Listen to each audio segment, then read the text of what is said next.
नमस्ते, अभिवादन आपका इनोसेंट इन्वेस्टर के इस नए वीडियो में। बाजार की क्लोजिंग कैसी है? 17,526, 17,500 के ऊपर बाजार को सस्टेन करना ही पड़ेगा अगर बाजार को अपने मोमेंटम को पॉजिटिव साइड ही रखना है। तो बाजार ने बिल्कुल उसको सम्मान दिया। जो हाईएस्ट ओपन इंटरेस्ट वाला लेवल था 17,500, देखिए 18,000 पे खूब ऑप्शन राइटिंग हुई है, 17,400 पे खूब ऑप्शन राइटिंग हुई है, इवन 17,000 से ज़्यादा वहाँ पर ओपन इंटरेस्ट बढ़ा। ये एक बड़ा कारण है बाजार को स्टेबिलिटी देने में। बाजार ने एक डिप तो लिया, लेकिन क्लोजिंग 17,500 के ऊपर काफ़ी अच्छी है।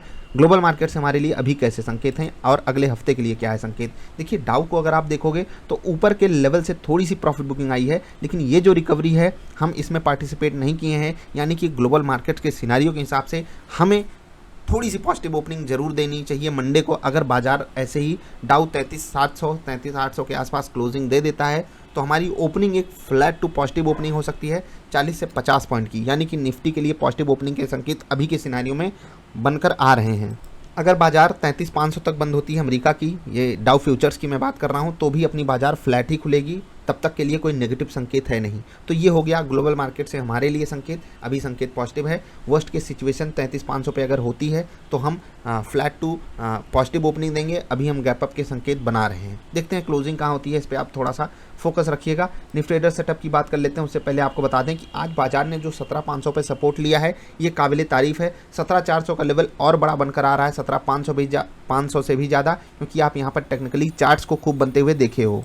बाजार ने यहाँ इस लेवल पे समय बिताया है, इसी कारण ऑप्शंस में मतलब कि एफएनओ में वहाँ पर खूब सारा ओपन इंटरेस्ट भी भरा पड़ा है। तो बाजार के लिए 17,500 और 17,400 दोनों काफ़ी बड़े सपोर्ट हैं। इसको तोड़ना बाजार के लिए आसान होगा नहीं जब तक कि हमें कोई ग्लोबल बड़ा इवेंट नेगेटिव साइड का ना मिल जाए। ये तो हो गई नॉर्मल सी बात। अब बात कर लेते हैं निफ्टी ट्रेडर सेटअप की, क्योंकि आज का दिन हमारे लिए अच्छा नहीं गया, इसलिए डिस्कस करना काफ़ी ज़्यादा ज़रूरी है। क्यों? क्योंकि ये हफ्ता हमारे लिए काफ़ी कमाल का गया है और हफ्ते में जब ऐसे दिन आते हैं जहाँ पर हमारा दिन अच्छा ना जाए, वहाँ पर हमें सीखने को काफ़ी कुछ मिलता है। 3 मिनट की कैंडल बाई साइड का ट्रेड था फ्यूचर्स में, जहां पर ऑल टारगेट हिट हुए। फिर से कह रहा हूं, ऑल टारगेट हिट हुए हैं फ्यूचर्स में। इकलौता ट्रेड था आज हमारा प्रॉफिट वाला, यानी कि इसके अलावा जो है 3 ट्रेड हमारे लॉस में गए हैं। कैसे गए हैं वो आपको समझा देते हैं। ठीक, अब इसलिए आपको ये सब जानना जरूरी है, क्योंकि आप जब ट्रेड करने जाओ तो आपको पता होना चाहिए आपके साथ भी ये चीज़ें होती हैं। और जो लोग आपको सोशल मीडिया पर केवल प्रॉफिट दिखाते हैं, आपको वहाँ पर अगर शक नहीं होता, संदेह नहीं होता, तो आप किस मिट्टी के बने हो दोस्त। आपको ये परखना ही होगा कि कौन आपसे सही बातें कह रहा है। कोई अगर आपके साथ अपने ट्रेड से शेयर कर रहा है तो आप उसको सम्मान दिया कीजिए,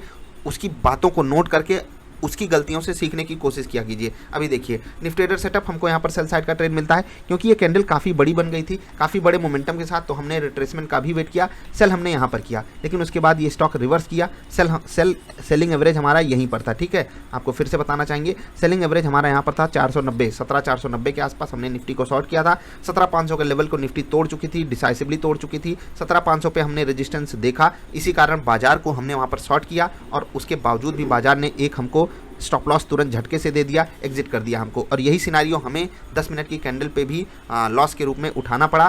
तो ऑप्शंस की मैं बात कर रहा हूँ। ठीक है, अब ऑप्शंस में आपको अगर पुट खरीदना था तो कौन सा खरीदना था? 17,400 का। 17,400 का पुट थोड़ा सा हम आपको दिखा देते हैं। ये था 17,400 का पुट। हमने 17,400 का पुट कहाँ पर खरीदा? लगभग 300 रुपये के आसपास। 300 रुपये पे खरीदा, वहीं से जहाँ से खरीदा वहीं से गिरा है। अब सोचिए, ये भी दिन आते हैं कि हम उन्हें जहाँ पर खरीदा वहीं से भागेगा, और ये भी दिन आते हैं जहाँ से खरीदा वहीं से गिरा है, डायरेक्ट स्टॉप लॉस हिट किया। तो ऑप्शंस का दोनों ही ट्रेड 10 मिनट की कैंडल पे लॉस वाला रहा। 3 मिनट की कैंडल पे हमें लॉस कैसे हो गया? क्योंकि फ्यूचर्स में तो प्रॉफिट हुआ था, और यहाँ पर हमको लॉस कैसे हो गया आपको समझाते हैं। यहाँ पर हमको ऑप्शन बाई करना था लगभग 275 रुपये के आसपास। ठीक है, 275 रुपये के आसपास हमने यहाँ पर बाई किया। ठीक है, 274 समथिंग, 295 यहाँ तक तो जाता, तब मैं प्रॉफिट बुक करता, क्योंकि 300 के आसपास का लेवल था। तो मेरा वहाँ पर 2 मन था। पहला कि 300 के आसपास जैसे ही आएगा तुरंत मैं हाफ क्वांटिटी बुक कर लूँगा। उसके बाद 310 पे मैंने अगला टारगेट लगाया था। अब ये टारगेट सच में बड़े थे, लेकिन ऑप्शन के हिसाब से ये टारगेट उतने बड़े होते नहीं हैं, क्योंकि हमारे पक्ष में 4-5% मोमेंटम आ चुका था। तो एक बार के लिए हम ये भी कह सकते हैं कि हमारे पक्ष में चला, लेकिन नहीं, हमको यहाँ पर स्टॉप लॉस उठाना पड़ा, क्योंकि ऑप्शंस का प्रीमियम बहुत तेज़ी से फ्लक्चुएट कर रहा था। इसी कारण ये इशू हमको फेस करना पड़ा कि फ्यूचर्स में तो हमारा टारगेट हिट हो गया, लेकिन ऑप्शन में हमारा टारगेट हिट नहीं हुआ। कुछ लोग पूछ रहे थे कि सर जो आपने निफ्टी को शॉर्ट किया था उसकी पोजीशन आपने कहाँ काटी? तो भाई साहब, हेजिंग जब की जाती है तो पोजीशन काटी नहीं जाती है तब तक जब तक कि आप दोनों तरफ के ट्रेड एक साथ एग्जीक्यूट ना कर दो, कैंसिल ना कर दो, या फिर वहाँ पर प्रॉफिट बुकिंग या जो भी आपकी पोजीशन है उसको आप कट ना करो। मतलब वन साइडेड ट्रेड आप एग्जीक्यूट नहीं करते हो जब भी आप पोजीशन हेज करके रखते हो। तो स्विंग ट्रेड को हेज करने के लिए मैंने वो काम किया था, तो वहाँ पर मैंने कोई पोजीशन काटी नहीं है, क्योंकि ढेर सारे स्विंग स्टॉक्स हमारे अभी भी लेवल पर खड़े थे, हमारा ट्रेड कटा नहीं है, इसलिए मैं उन चीज़ों को कंटिन्यू कर रहा हूँ। आपको समझाएंगे स्विंग ट्रेडिंग वाली वीडियो में। आज ये वीडियो लेट हो गई तो आपसे माफी चाहते हैं। बाकी आप यहाँ पर जाकर टॉप मूवर्स तो देख ही सकते हो, Mahindra and Mahindra, Coal India, IOC, UltraTech cement, doctor Reddy, ये सब भागे हैं। गिरावट में बजाज ग्रुप था, उसके अलावा मारुति गिरा है, एशियन पेंट, बजाज फाइनेंस और बजाज फिनसर्व दोनों गिरे हैं। भारतीय एयरटेल भी 2% गिर गया। निफ्टी नेक्स्ट 50 आउट परफॉर्म किया आज निफ्टी को, क्यों? क्योंकि यहाँ पर मुथूट फाइनेंस, जिंदाल स्टील और यस बैंक काफी बढ़िया चल रहे थे। इंडस टावर और गेल ने भी यहाँ पर सपोर्ट किया। गिरावट वाले कुछ खास स्टॉक्स थे नहीं, इसीलिए ये इंडेक्स थोड़ा सा पॉजिटिव रह गया। एक समय तो ये इंडेक्स और बढ़िया ट्रेड कर रहा था, काफ़ी बढ़िया यहाँ पर आपको चार्ट बनता हुआ दिखाई देगा, काफ़ी बढ़िया मोमेंटम भी आपको यहाँ पर दिखाई देगा। यहाँ वाले स्टॉक्स तो आज आग लगा रहे थे। निफ्टी मिड कैप ने भी निफ्टी को आउट परफॉर्म किया है, क्यों? क्योंकि मनापुरम फाइनेंस गजब का चला है, GMR इंफ्रा बढ़िया चला, बाटा देखिए 3.5% ऊपर, TVS मोटर 3% चला है, सन टीवी भी 3%। गिरावट में भी यहाँ पर काफ़ी स्टॉक्स थे। कमिंस इंडिया, आइडिया के ऊपर जुर्माना लग गया, Godrej properties, Gujarat gas limited, उसके अलावा जील, यहाँ सब स्टॉक 3-4% गिरे हैं। जील से याद आया, एक न्यूज़ आई है जील से रिलेटेड।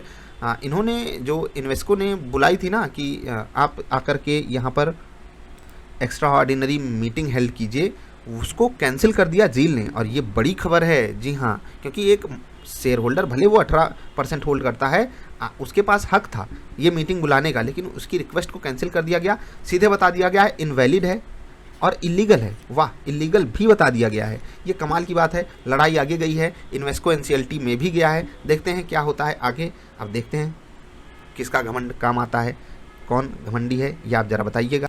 बाकी हम बात कर लेते हैं निफ्टी बैंक की। यहाँ पर भागने वाले स्टॉक्स छोटे छोटे प्राइवेट बैंक्स थे, बंधन bank, AU small finance bank, RBL bank, axis bank भी चला है, कहने के लिए चला है, बस पॉजिटिव है। PNB भी यहाँ पर घुस गया था, अकेला सरकारी बैंक रजिया गुंडों में फंस गई रजिया गुंडों में फंस गई। Federal bank, ICICI bank, IndusInd bank, Kotak bank, IDFC first bank, ये सब गिरे थे। तो प्राइवेट बैंक कमज़ोर थे, प्राइवेट बैंक ही पॉजिटिव थे।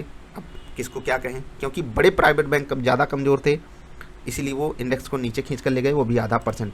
फाइनेंशियल सर्विसेज ने एकदम बेकार मूड कर दिया, बजाज फिनसर्व और बजाज फाइनेंस के कारण यहाँ पर गिरावट आई। HDFC इतना बड़ा हैवी वेट है कि ये अकेले पूरा मूड ख़राब करके रख दिया था।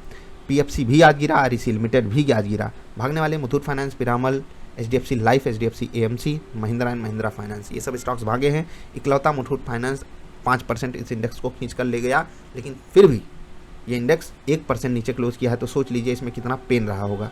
तो ये थी आज बाजार की परफॉर्मेंस। अगले हफ्ते के लिए डाउ की क्लोजिंग काफ़ी ज़्यादा इंपॉर्टेंट है। देखिए रिकवरी आ रही है और ये कमाल है हमारे लिए, चुटकी बजाकर 100-125 पॉइंट की रिकवरी आई है डाउ में, और ये काफ़ी अच्छी बात है। अपनी बाजार अब गैप अप के संकेत दे सकती है, 40-50 पॉइंट ऊपर मंडे को खुल सकती है। मैं तो खुश हूँ कि डाउ जो है वो 33,800 पे भी बंद हो जाए तो मैं खुश रहूँगा। 33,900 और कहीं 34,000 अगर रिक्लेम कर लिया तो मंडे को धूम धड़ाके के साथ ओपनिंग हो सकती है। अभी के सिनेरियो में पॉजिटिव चीज़ें हैं, let's hope for the best कि ये पॉजिटिविटी बनी रहे। Double I trader, double I Nifty trader, दोनों लोगों के लिए रात 12 बजे तक की क्या डेडलाइन है नहीं पता, तो कल वाली Nifty analysis, Nifty after market analysis वाली वीडियो जरूर देख लीजिएगा, अदरवाइज आप काफ़ी कुछ मिस कर जाओगे। अभी इतना ही, जल्दी मिलते हैं। वीडियो देखने के लिए आपका आभार, लाइक करके जाओगे तो धन्यवाद, नमस्कार।